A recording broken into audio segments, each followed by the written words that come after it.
à tous. Je suis Olivier Kerr, consultant et directeur général du cabinet Mutation. Et nous sommes un cabinet spécialisé dans les ressources humaines. Et en fait, le titre de cette... c'est pas une question, c'est presque une affirmation. Et la question, c'est comment rendre les managers et les collaborateurs acteurs. Pourquoi est-ce qu'on aborde ce sujet-là de cette manière-là, en fait? Et on se rend compte de plus en plus aujourd'hui, il y a un mot, certains nous l'ont dit ce matin sur le stand, c'est un mot à la mode, un mot valise, la qualité de vie au travail, qu'est-ce qu'on met dedans, où ça commence. Je me propose de commencer par quelques représentations de ce qu'on peut rencontrer en entreprise ou en collectivité quand on intervient. Quand on parle de qualité de vie au travail, voilà ce que certains voient. Certains voient tout de suite une corbeille de fruits bio, ce qui par ailleurs est très bon pour la santé, c'est pas un sujet, voient quelqu'un très détendu en train de faire du yoga, d'autres voient une équipe soudée en train de faire du team building, on parle de chef du bonheur au travail. Et dans toutes les organisations, il y en a pour qui on dit qualité de vie, c'est ce qu'ils imaginent. Alors le problème, c'est que quand on parle qualité de vie au travail dans les organisations, il y a des gens qui voient les choses d'une manière un peu différente. Quand on dit qualité de vie au travail, certains voient plutôt ça, qu'on jette de l'argent par la fenêtre, c'est pas la qualité de vie qui va nous ramener des clients et qui va faire qu'on va être efficace et productif. C'est d'une complexité sans nom, c'est technique, c'est compliqué, et on ne sait pas trop comment on va faire et on va dégager du temps pour ça. Certains nous ont dit ce matin, ou on le rencontre dans les entreprises, je parle de ce matin, mais c'est ce qu'on rencontre dans notre quotidien, on va ouvrir la boîte de Pandore. C'est un sujet, on va créer des problèmes qui n'existent pas. Ou en tout cas, on va faire ressurgir des problèmes qui n'existent pas, et ça va être le début des revendications. Et puis, certains disent oui, la qualité de vie au travail, c'est comment faire pour que les gens soient payés sans travailler. Voilà ce qu'on peut entendre. Alors évidemment, en fonction de ce que vous vivez dans vos structures, de vos fonctions, j'espère que vous n'êtes pas d'accord avec tout ce que j'ai dit. Mais évidemment, ces représentations, elles existent. Et à partir du moment où on a ces représentations qui s'opposent dans les entreprises, dans les organisations, comment on fait pour rendre tout le monde acteur quand le point de départ, c'est pas le même? Et une des difficultés des démarches autour de la QVT, c'est qu'on n'est pas d'accord de quoi on parle dès le début. Et que forcément, si on n'est pas d'accord sur de quoi on parle, d'où on parle et où est-ce qu'on veut aller, bah chacun pense que c'est à l'autre de faire le travail. Et la difficulté, c'est que ça commence là. Alors, je ne vais pas vous inonder de définitions au cours de cette intervention, mais juste, j'ai repris celle qu'on trouve sur le site de l'ANAC notamment, qui définit ce qu'est la qualité de vie au travail dans le cadre de l'ANI notamment. Les conditions dans lesquelles les salariés exercent leur travail et leur capacité à s'exprimer et à agir sur le contenu de celui-ci déterminent la perception de la qualité de vie au travail qui en résulte. Et là, tout le monde est d'accord, on est beaucoup plus avancé pour mener une démarche qualité de vie au travail dans une organisation. Parce qu'encore une fois, avec cette définition, qui est sur le plan, j'allais dire, littéraire, technique, absolument exact, ça n'est pas les acteurs en marche ensemble dans la même direction parce que chacun va y mettre des choses différentes. Alors, j'ai parlé de risques psychosociaux dans mon introduction. C'est quoi la différence entre les deux? Parce que finalement, très récemment, qui nous a dit « J'aimerais mettre en place une démarche qualité de vie au travail, mais par contre, surtout, ne parlons pas des risques psychosociaux. » Mais du coup, ça veut dire que c'est quoi l'objet de cette démarche, en fait? C'est quoi l'objet de cette démarche? Et puis, quand on rencontre des organisations qui sont volontaires pour mettre en place des choses qui sont attachées à ce que les collaborateurs, les agents, les salariés soient le mieux possible dans l'organisation, nous disent, à nous en termes de qualité de vie, on a fait un truc et on a passé une super semaine. Et du coup, notre action qualité de vie au travail de l'année, on attend la semaine de la qualité de vie au travail. Cette action, elle a du sens, ne me faites pas dire ce que j'ai pas dit. Il y a déjà une action et un service qui se mobilisent pour qu'on parle du sujet. Donc elle est plus importante que ce que je peux laisser parler dans mon propos. Ça veut dire que déjà on en parle, là où il y a des endroits où la qualité de vie ce n'est pas un sujet. Mais du coup, comment est-ce qu'on traite la situation de travail et les contraintes de travail? Et en fait, si les acteurs ne sont pas d'accord dès le début, je ne comprends pas le sens de la démarche qualité de vie qui est en train d'être faite, donc j'ai pas de raison de m'impliquer dedans. Et ça peut même amener des comportements que peut-être vous n'avez jamais entendus, nous on les a entendus, mais du type, oui, plutôt que de payer un consultant pour faire un audit et un truc de la qualité de vie, il ferait mieux de nous mettre dans nos salaires, on aurait une bien meilleure qualité de vie. Ce en quoi on peut être a priori d'accord. Mais en quoi je résous des difficultés et des problèmes du quotidien? Et du coup, on n'est pas d'accord dès le départ sur ce que c'est la qualité de vie. Donc forcément, il y a des gens qui vont se mobiliser. Je prenais l'exemple du service qui se mobilise sur la semaine de qualité de vie. qui va entendre les remarques d'un certain nombre de collègues qui disent non mais ça sert à rien, c'est de la poudre aux yeux, et qui dira oui bah, l'année prochaine on fera rien du tout. Et donc la qualité de vie, parfois, si on a du mal à rendre tous les gens acteurs, c'est parce que chacun travaille en fonction de ce qui lui semble juste ou injuste, prendre des deux côtés. Donc j'oppose délibérément les risques psychosociaux et la qualité de vie au travail. En fait, la différence entre les deux, et je vais vraiment faire un résumé, les risques psychosociaux, je fais du réglementaire dans le but de les intégrer dans le document unique. Et un risque, par nature, ne peut pas être positif. Le risque de me faire renverser en traversant la route sur les passages piétons, vous pouvez faire ce que vous voulez, vous aurez du mal à m'expliquer que c'est quelque chose de positif. Et donc à partir du moment où j'évalue les risques, en effet, je vais avoir un discours qui va être négatif, puisqu'on cherche à éviter que ces risques se réalisent. C'est le principe de la prévention primaire. Quand je vais partir sur le champ de la qualité de vie au travail, je vais utiliser un vocabulaire plus positif, et je ne suis pas juste dans la suppression du risque, je suis dans une démarche d'amélioration continue. Ce n'est jamais fini.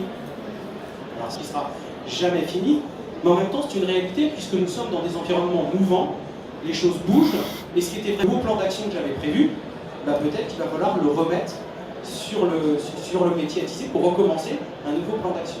Ça ne veut pas dire que ce que j'avais fait était mauvais. Et c'est aussi ça, on a un problème de culture, je vais en parler juste après. Nous sommes très très forts pour trouver des coupables. Et ce qui est super confortable, puisque une fois qu'on a trouvé le coupable, on a trouvé le coupable. En tout cas, on va le voir juste après, c'est une vraie problématique dans les démarches.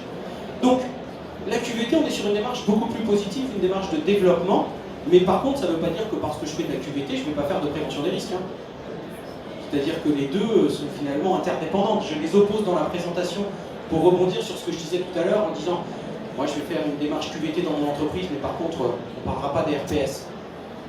C'est une première approche et c'est très bien, mais pourquoi pas? Mais il faut le faire en ayant conscience qu'il manque tout un pan de la démarche. Et que, soyons clairs, en tout cas dans notre pratique et dans notre quotidien, nous ne voyons pas de salariés, de collaborateurs, d'agents qui se lèvent le matin en disant « Alors qu'est-ce que je pourrais faire aujourd'hui pour rendre la journée de mes collègues désagréable et faire que je passe une mauvaise journée au travail ?» Nous n'en voyons pas. Peut-être un ou deux cas particuliers, mais la majorité des gens, ils ont juste envie d'une chose, qu'on leur donne les moyens de bien faire leur travail. La notion du bien étant toute relative et appartient à chacun. Si ma mère était là, elle me dirait, je me souviens quand tu me disais que tu avais bien rangé ta chambre, on n'avait pas tout à fait la même analyse du bien. J'ai quelques sourires. Et donc, c'est là où on peut avoir un décalage et on peut avoir des gens qui stoppent leur implication dans une démarche QVT. J'ai juste envie de bien faire mon travail. Prenons un exemple qui n'arrive pas, ne marche pas et que je ne peux pas envoyer mes mails. Et on m'explique qu'on fait de la qualité de vie parce qu'on a une corbeille de fruits.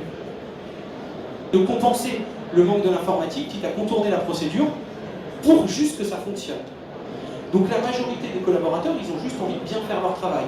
Et il ne faut pas perdre ça de vue quand on fait ces démarches, qu'elles soient de prévention des risques psychosociaux ou qualité de vie au travail. Les gens, ils ont envie de bien faire leur travail et c'est ce qu'ils attendent des organisations, au-delà des grands plans d'action. Si on regarde un peu le périmètre de la QVT, quand on intervient sur les situations de travail, bien sûr qu'il y a l'aspect technique du travail. L'aspect technique, c'est les moyens qu'on a pour travailler. Le matériel, est-ce que j'ai assez pour travailler? J'étais dans une entreprise la semaine dernière qui a déployé un nouvel outil de suivi. Donc, quelque chose sur le papier, tout le monde est d'accord, ça va résoudre un certain nombre de difficultés. Donc tout passe par cet outil, mais il n'y a pas Internet partout dans l'établissement. Donc l'outil ne marche pas sur un tiers de l'établissement. Donc du coup, alors que tout le monde avait essayé de rentrer dans cette démarche, on se retrouve avec un outil dont tout le monde explique qu'il est génial pour ceux qui y ont accès, et ceux qui n'ont pas accès, qui sont en train de travailler avec des fiches papier, de faire des allers-retours pour retrouver du réseau. Donc on crée un accompagnement a été fait, et c'est là où on vient dégrader juste par des aspects techniques. Il y a les aspects organisationnels, comment le travail est prescrit, la différence entre le travail prescrit par le travail réel, et ainsi de suite. Comment est-ce que le travail est régulé, la surcharge par exemple. Et puis, les aspects relationnels. D'ailleurs, quand on fait une démarche de prévention des RPS, régulièrement, on entend chez nous le plus gros problème, c'est un problème de communication. C'est identifié, on peut imaginer qu'on a assez vite le plan d'action, sauf que quand on regarde d'où viennent ces problèmes de communication, c'est souvent des problèmes relationnels qui eux-mêmes ont pour cause un dysfonctionnement organisationnel. Si on remonte à la cause, souvent, je mets à part les gens pour qui c'est difficile la relation. Mais il y a un dysfonctionnement organisationnel qui fait qu'on n'a pas les outils, les moyens de communiquer. Et plutôt que de s'interroger sur l'organisation du travail, quand on parle de la relation, on va vite parler des gens en fait finalement. C'est parce qu'il est trop ceci ou pas assez cela. Et puis lui, tu as vu comment il dit bonjour le matin? Donc on va vite dériver. Donc tous ces éléments-là, bah, ça fait partie intégrante de la perception qu'on a du contenu de son travail, que nous renvoie à l'extérieur également, parce qu'on est en relation en permanence. Et donc à partir du moment où il y a une démarche de qualité de vie au travail, et que dans mon quotidien, les aspects basiquement techniques et matériels ne sont pas pris en compte, moi je stoppe mon application, hein. Vous pouvez me faire participer à tous les groupes que vous voulez. Hein. Tant que mon problème de mon quotidien ne sera pas résolu, on peut discuter de l'emplacement du garage à vélo et de ce qu'on met les prises pour les vélos électriques, et c'est une très bonne idée. Mais mon problème du quotidien que je vis tous les jours depuis un certain temps, il n'est pas résolu. Donc votre histoire de garage à vélo... Et donc c'est là où on a des difficultés de gens qui ne s'impliquent pas. Je parle de salariés qui participent à des groupes de travail sur l'organisation et qui vont dire non, moi je ne m'implique pas parce que je sens bien qu'on est en train de me faire porter quelque chose qui n'est pas de mon champ et que je ne pourrais pas mener. Donc comment rendre les gens acteurs? Bah, c'est déjà de commencer par expliquer à chacun qu'il peut être acteur à son niveau. Regardez, une petite chose, c'est ne pas accepter que quelque chose devienne normal alors que c'est un dysfonctionnement à la base. Et donc, vous l'avez compris, je l'ai évoqué depuis les RPS, et que je fais de la QVT sans traiter le sujet des RPS, je dis danger, qu'on ne traite pas, et remplir ce saut en mettant en disant c'est sympa, vous continuez, mais vous inquiétez pas, vous allez pouvoir faire 20 minutes de massage assis. Encore une fois, c'est très bien et c'est un outil. Mais si je ne fais que ça sans traiter le problème à la source, c'est des démarches. Parce que je donne le sentiment de ne pas prendre en compte, c'est parce qu'ils ont le sentiment, j'ai dit le sentiment, de ne pas être écoutés. Ça ne veut pas dire qu'ils ne l'ont pas été. Et parfois, ces RPS sont très liés, en tout cas dans notre approche à nous, parler de QVT sans aborder les problématiques, des choses un peu surprenantes. Peut-être que vous avez vu cette image où on voit deux collaborateurs, un collaborateur et son manager. Comme vous le savez, nous plaçons le bonheur de nos employés en tête des valeurs de notre entreprise. Je note, n'atteint pas ses objectifs. Voilà. Donc le bien-être, le bonheur au travail devient une injonction et un objectif à atteindre à tout prix. Mais en fait, c'est pas un objectif à atteindre, c'est la résultante de tout ce qu'on a fait auparavant. Et on se trompe d'objectif quand on voulant mettre le bien-être comme un objectif absolu. C'est qu'une résultante, en tout cas dans l'approche. Il faut d'abord traiter les problématiques du quotidien. Alors évidemment, c'est un peu caricatural, quoique dans certaines organisations, on commence à voir des choses de ce type-là arriver. Souvent, les démarches, elles reposent sur les managers de proximité. Et c'est que c'est un coupable idéal. Parce que moi, c'est quand même lui qui valide ou pas mes congés, mes jours d'absence, qui fait remonter mes notations, mes demandes de formation. C'est parce qu'il ne sert à rien, il n'est pas compétent, il ne m'aide pas, enfin, quels que soient les mots qu'on puisse y mettre. Que c'est aussi un coupable de l'autre côté.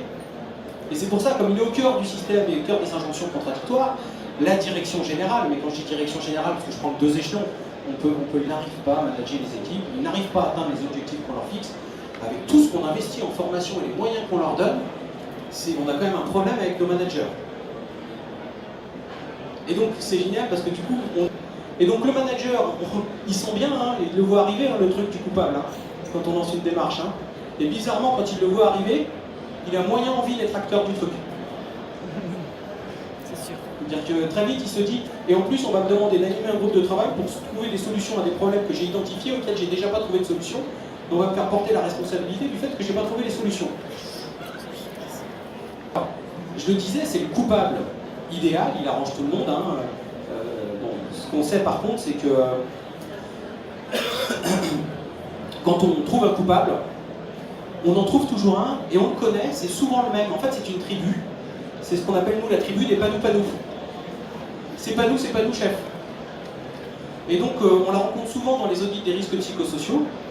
Et donc, si c'est pas nous, ça veut dire que c'est quelqu'un d'autre. Et donc, la démarche devient de trouver un coupable et de justifier que c'est pas moi le coupable mais un autre, et accessoirement si on peut trouver une solution ce sera bien, mais d'abord il faut que je sauve ma peau, que je prouve que c'était pas moi le coupable. On se rejette la faute, hein, le fameux parapluie. Alors on peut avoir des effets pervers, on lance une démarche QVT, tout le monde se met à envoyer des mails de partout pour se couvrir. Voilà. Et donc on voit qu'à partir de là, en termes de proximité, il ne faut pas oublier hein, que c'est un collaborateur. Ben oui, parce que personne, on va se débrouiller. La problématique, que ce soit dans le privé ou dans le public, quelque chose un peu plus complexe, qui se mettent en œuvre, du type le manager qui va dire je vais essayer de compenser autant que je peux, et éventuellement, comme je sais qu'on va chercher un coupable, de surtout que j'avais pas envie, mais si je me décide moi-même, ça devient un peu devenir acteur d'une démarche, parce qu'ils voient bien quand ils ont entendu, on va travailler sur votre organe, et que c'est à cause d'eux, donc on va mettre en place une démarche de QVT pour corriger leurs problèmes organisationnels. Je ne comprends pas qu'ils ne soient pas acteurs débordés, je parle bien débordés réellement, et à qui le manager va expliquer, j'ai bien entendu votre problème, je pense qu'on va organiser, c'est parce que c'est un problème de gestion du temps. C'est pas un problème de charge de travail. Hein. Donc déjà qu'il exprime sa difficulté, on est à peu près sûr qu'il ne la réexprimera pas une deuxième fois. Et donc c'est absolument vrai par ailleurs, hein. Je ne me faites pas dire des choses... du coup, ils ne sont pas du tout acteurs de la démarche. Dans une démarche de qualité de vie ou de RPS, d'autant chacun des acteurs a des enjeux différents. Il va avoir ses propres enjeux, la direction... Alors il faut qu'on arrive à mettre tout le monde autour d'une table, c'est indispensable. On peut respecter les enjeux de chacun, mais ce qu'il faut pour que ça marche, c'est qu'est-ce qu'on fera dans cette démarche? Qu'est-ce qu'on a envie de mettre en place? Et ce de qualité de vie, on commence souvent nos interventions comme ça. Est-ce que le stress positif existe? Et donc là, il y a une partie des gens qui participent qui disent bah oui, bien sûr, ça me motive. Bah, votre manager va être ravi d'entendre qu'il faut qu'il vous mette du stress pour que vous soyez motivé. Ah non, c'est pas ce que je voulais dire.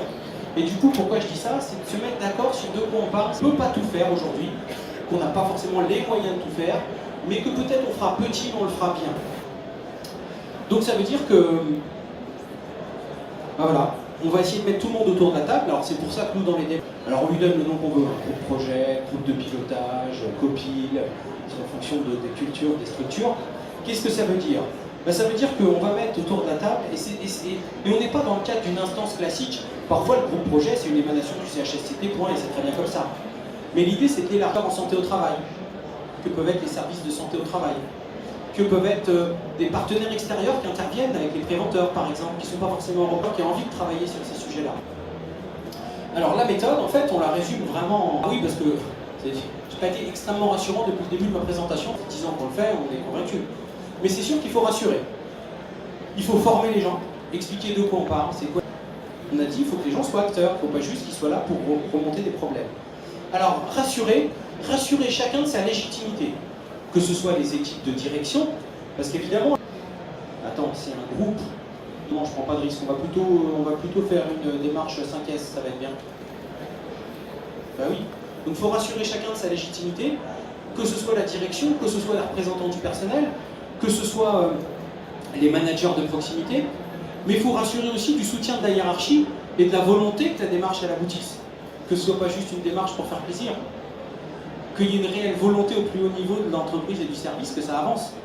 Parce que sinon, c'est la volonté des RH, éventuellement du préventeur, voire de l'infirmière en santé au travail de l'entreprise. Mais les gens sont lucides. Si c'est la volonté que d'une seule personne, ils savent très bien que ça n'aboutira pas. Former, pour comprendre les risques psychosociaux, je l'ai évoqué, pour comprendre la qualité de vie au travail. Alors quand on dit former, c'est pas forcément des programmes de 3 semaines, hein, mais c'est former les gens, expliquer. Et expliquer chacun dans son poste peut être acteur de la prévention. La prévention, c'est pas toujours l'autre. Parce qu'on est tous... on vit tous nos situations de travail et on observe tous les situations de travail. Et on s'aperçoit qu'il y a une difficulté à un endroit, et quand il y a une difficulté à un endroit, je suis capable de donner mon avis et pourquoi je pourrais apporter et proposer une solution. Ou alors je peux faire le choix de ne rien dire, d'attendre que quelqu'un m'apporte la solution, et j'allais dire de manière un peu provocatrice, je l'accorde, me plaindre qu'il n'y a pas de solution apportée. Quand on ne prend pas en compte les gens, c'est ce qu'on a. Je pense à un audit où on a fait une démarche et un des collaborateurs dans un entretien de groupe nous dit c'est une entreprise industrielle qui fabriquait des tubes en métal tube soit plus long. Et l'ensemble des collaborateurs qui passaient sur cette production n'y arrivaient pas sauf un. Et dans le groupe de travail, il dit ah non mais moi j'ai la solution. Donc voilà le type de blocage auquel on arrive. On a quelqu'un dans l'organisation qui a la solution au problème qu'on rencontre, qui juste parce qu'on n'a pas mis ce qu'il fallait pour que ça fonctionne, décide de ne pas la donner. Bon, il a fini par la donner quelques jours après en sortant du groupe, en se disant bah oui, si je suis seul à avoir la solution, c'est normal que je sois tout seul sur la machine en permanence. Donc il s'est dit si je la donne, il y aura peut-être quelqu'un d'autre et ça s'est débloqué. Mais voilà, donner des clés aussi, pour de quoi on parle, pour alerter, pour dire bah moi je détecte, qu'est-ce que je fais, et puis aussi pour dédramatiser un peu le sujet. Attendez, allez voir des collaborateurs en entreprise ou des managers en disant on va parler risques psychosociaux. Il y en a 9 sur 10 qui vous disent non mais je suis pas malade, ça va bien. Hein. Et ça, on l'entend dans les démarches qu'on fait. Hein. Donc ça veut dire qu'il faut expliquer de quoi on parle, quoi. Et on va parler de la situation de travail. Et puis responsabiliser pour les rendre acteurs, pour leur dire vous pouvez agir, vous pouvez prendre des initiatives. Ça m'a retenu. Alors si on retient jamais rien, ils arrêtent de proposer. Il faut être capable d'expliquer pourquoi on retient pas. Mais ils ont les solutions aux situations de travail. Ils les vivent tous les jours dans le quotidien. Et même nous, quand on intervient, la première chose qu'on dit, c'est on est désolé, on n'a pas de solution. Parce que nous, les solutions, il faut les écrire dans notre bureau. Hein. Moi, je veux des plans d'action, je peux vous en faire de manière industrielle. Hein. Après, est-ce qu'ils seront réalistes? Est-ce que les gens vont adhérer? Ça, j'aurais fait mon plan d'action. En fait, l'idée, c'est d'aller chercher les solutions en eux parce qu'ils les ont. Et parfois, ils vont même bien plus loin que ce qu'on imagine. Et ça fonctionne. Donc, quand on travaille sur les risques psychosociaux et la qualité de vie, sur quoi on travaille en fait? Ça, c'est une réalité.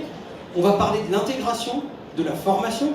Je pense à un IME dans lequel on est intervenu, et il y a plein de structures.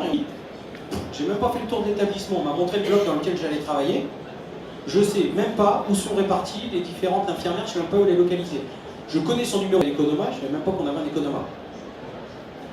Donc, ça paraît gros dit comme ça. Bah, imaginez au moment où on me demande d'aller chercher le truc que c'est urgent, l'impact, la formation, la politique de formation, la gestion des compétences. L'information nécessaire au travail. Et là, on voit des... Du coup, ils communiquent tout. Il y a des panneaux d'affichage partout. Et tellement que du coup, lui est beaucoup plus restreint, qui est je colle la note sur la badgeuse parce que je suis sûr que tout le monde passe devant la badgeuse. Mais finalement, ce psychosocial et la qualité de vie au travail, c'est aussi travailler sur la problématique qui a disparu. Mais les fameuses générations Y, c'est pas comme avant, ils n'ont pas envie de travailler. Alors ce qui est intéressant, hein, si vous voulez, vous pouvez plonger dans les écrits sous Socrate, où les jeunes de génération en génération ne sont pas comme la génération d'avant. Voilà, donc c'est plutôt rassurant, ça ne change pas. Mais il y a une appétence aux nouvelles technologies différentes, et donc il faut prendre en compte des attentes par rapport au travail différentes, des relations au travail qui sont différentes. L'organisation du travail, le fameux « non mais on a toujours fait comme ça », et alors là quand on fait des diagnostics et des entretiens, c'est assez intéressant parce qu'on a un regard naïf et on arrive avec notre question du « oui mais pourquoi vous faites comme ça ?» Ah non mais je ne sais pas pourquoi, c'était comme ça et on fait comme ça. Et alors pourquoi est-ce qu'on ne fait pas différent? Ah bon, on ne s'est jamais demandé. Donc la culture de la norme, de la procédure, fait qu'on a une procédure, on respecte la procédure. Mais travailler sur l'organisation du travail, c'est questionner le travail. Pourquoi est-ce qu'on fait comme ça? Et puis, le développement de la marque employeur. Aujourd'hui, alors on parle de marque employeur, on peut utiliser plein d'autres termes, hein, mais on a des structures qui nous disent, on fait du recrutement dans nos activités, je pense à la grande distribution, quand on recrute, les annonces sont anonymes, on ne dit pas pour qui on recrute. Quand on a les candidats pour qualifier les CV, ce que je vous dis est absolument vrai, certains nous disent, bon, alors moi je suis très intéressé par votre offre, ça correspond, tout correspond, le candidat a un CV extrêmement intéressant. Par contre, si c'est telle enseigne, je ne viendrai même pas vous rencontrer. On parle de l'enseigne, hein. On ne parle même pas du magasin, de la localisation, juste l'enseigne, non, je ne viendrai pas. Donc ça veut dire qu'il y a des structures et des entreprises qui disent, moi je ne peux, à cause de mon image, je n'arrive pas à recruter. La question n'est pas de savoir si cette image est réelle ou supposée, hein. Elle est. Elle est. Et donc, si je fais ma démarche qualité de vie au travail et que je communique sur ma démarche qualité de vie au travail en mettant chez nous la qualité de vie au travail est au cœur de notre préoccupation, et que je mets une photo avec une trottinette électrique, une corbeille de fruits bio, mais que j'entends l'ensemble des collaborateurs qui disent non mais de toute façon on a toujours les infos au dernier moment, et ça marche 2 jours, hein. Je fais pas illusion longtemps, hein. Et ça se sait très vite, encore plus aujourd'hui avec les réseaux sociaux. Les notations, on est tous notés en permanence, évalués, voilà. Donc ça veut dire que cette question de la qualité de vie au travail, elle devient importante parce que c'est un impact sur l'activité. On pourrait parler de l'impact, hein. C'était cet exemple-là, vous vous souvenez, il y a quelques années, une grande enseigne de meubles antiques, qui commence par I et qui finit par TA, qui avait, je vous remercie, qui avait été un peu rattrapé par la patrouille sur des histoires de surveillance plus ou moins illégale des collaborateurs. Bah voilà, et du coup on a eu des candidats qui disaient ah non mais j'y vais pas, j'ai pas confiance. Donc cette réalité de la qualité de vie, bah, si on rend les gens acteurs, c'est acteurs tout au long de leur vie dans l'entreprise. Et une démarche de qualité de vie, en effet, elle commence au moment où je suis dans l'entreprise, mais elle ne termine jamais, puisque c'est de l'amélioration continue. Et en fait, c'est là où on s'est trompé, c'est là où les démarches elles sont un peu perdues en efficacité, c'est que les premières démarches qui ont été faites, il y avait un cabinet de conseil qui arrivait, qui faisait un plan d'action, on mettait en œuvre les actions, toutes, sincèrement, réellement. On avait oublié que l'environnement il bougeait. Et donc quand on revenait 5 ans après, on disait non mais ça ne servait à rien votre démarche, il y a toujours autant de problèmes qu'avant. Oui, certes, c'est des nouveaux problèmes. Mais voilà, donc l'idée c'est d'être dans cette démarche d'amélioration continue et de rendre chacun responsable du fait que ça change. Et de ne pas confier forcément tout le traitement systématiquement à l'extérieur. Donc on aime bien cette phrase d'Henry Ford, hein, les deux choses les plus importantes qui n'apparaissent pas au bilan de l'entreprise, ce sont sa réputation et ses hommes. Ça nous semble extrêmement encore plus vrai aujourd'hui sur la thématique. Nous arrivons presque au terme de cette conférence. Je vous remercie pour votre attention. S'il y a des questions, nous avons quelques minutes pour échanger et répondre à des questions s'il y en a. Il y a un ou deux micros dans la salle. Et si certains veulent poursuivre les échanges, on est... Oui, bonjour. Je suis dans une entreprise qui a commencé des négociations sur la QVT, la qualité de vie au travail, où en gros c'est une négociation, pour ceux qui ne l'auraient pas abordé, où il y a la question du handicap, il y a la question de la santé, il y a la question très juste de la prévention des risques psychosociaux, mais aussi différents éléments de qualité de vie et de bien-être, de communication, etc. Et là, effectivement, quand on représente le personnel, on est un petit peu désarmé par rapport à cette nouveauté, cette nouvelle manière de procéder. Est-ce que vous auriez un petit conseil pour bien aborder la chose et faire ça intelligemment? Bon, un conseil pour faire ça intelligemment, je vous remercie pour la question. Je pense que le premier conseil qu'on peut donner, et que ce soit quand on représente les salariés ou quand on représente l'entreprise, mon conseil serait exactement le même, c'est d'être le plus réaliste possible sur ce qu'il est possible et pas possible de faire. C'est-à-dire de dire, ok, je sais qu'il y a des choses sur lesquelles nous ne pouvons pas aller parce que c'est trop élevé, c'est pas nous, ça ne correspond pas à nos problématiques, donc ce champ-là, nous choisissons pour l'instant de ne pas y aller. Par contre, ce champ-là, c'est accessible, on a des choses à faire et c'est prioritaire. Mon conseil, ce serait de dire on priorise. Voilà, parce que la négociation, après, on peut renégocier quelques temps après. Donc l'idée, c'est de dire, notamment quand on commence une démarche, c'est de dire, ok, nous on met ça sur la table, on est prêt à discuter de ça et on veut discuter de ça. On discute de ça, on verra le reste après. Voilà, ça paraît peut-être simpliste et un peu trivial présenté comme ça, mais c'est d'être réaliste dans ce qu'on veut faire. Parce qu'à vouloir essayer de tout faire, en fait, on fait un petit peu tout, et surtout pas grand-chose dans le détail. Donc j'ai tendance à dire, c'est pas bon. Après, ça dépend de la taille de la structure, de ses ressources, de sa capacité. Mais voilà, découpons et allons-y prudemment en disant, ok, on se met ça, on se met un calendrier, quitte à faire un calendrier pluriannuel, hein, dire, bah voilà, cette année on travaille là-dessus, l'année prochaine là-dessus, et puis on verra après comment on peut faire. Alors après, il y a des choses qui sont de l'ordre de l'actualité, mais qui peuvent avoir des impacts juridiques, je pense au droit à la déconnexion, des choses comme ça. Donc il peut y avoir des choses qui se télescopent en termes de juridique. Mais il faut être, voilà, j'ai tendance à dire, soyons humbles et prudents, plutôt que de vouloir à tout prix tout mettre. Déjà quand ça commence, encourageons le fait que ça commence. Puis on verra après. Des handicaps sur l'égalité professionnelle, par exemple, à la connexion, quel est l'intérêt pour l'entreprise de monter un accord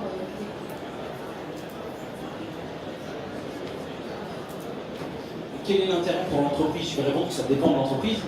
Je pense que l'accord, en fait, tout dépend de ce qu'on va mettre dans l'accord. L'accord QVT peut être l'addition de ce qui est déjà fait. Il ne s'agit pas de faire un truc nouveau, nécessairement. Mais c'est de dire, bah voilà ce qu'on a mis en place, et dans le cadre de la démarche QVT, on se dit que notre accord handicap qui a été signé, je dis n'importe quoi, il y a 1 an, il y a 2 ans, il y a 3 ans, et ben on remettra au débat l'année prochaine, que cette année on a des accords là-dessus, mais là-dessus on n'a pas d'accord, donc on va travailler là-dessus. Mais c'est plutôt de définir les modalités de négociation et de prendre en compte ce qui est déjà fait. Mais de ne pas venir empiler des couches, ça n'a aucun sens. Donc si c'est déjà fait, c'est de dire dans l'accord, ben voilà, on se réfère à ça qui est déjà fait, qui existait avant l'accord. Ben, vous êtes obligé de faire un accord en disant, ben voilà comment on va travailler autour de la QVT, mais on va s'appuyer sur un certain nombre de choses. Et sur les aspects juridiques purs et durs, là je ne peux pas répondre directement à votre question. Comme ça, on peut en discuter si vous voulez, mais j'aurais tendance à dire, s'il existe des choses qui sont cadrées dans le cadre de choses qui ont déjà été faites, vous pouvez vous appuyer dessus en disant, ben voilà, sur cette partie-là, voilà ce qu'on met en œuvre dans l'entreprise, et c'est le rappel des mesures qui sont mises en place, en disant, voilà quel sera le prochain calendrier de négociation. Mais c'est pas, il ne faut pas qu'on ait un accord handicap et un accord QVT qui reparle du handicap d'une manière différente. Alors là, c'est un non-sens. Je vous souhaite une bonne fin d'après-midi et puis on mettra tout en ligne en fin d'après-midi.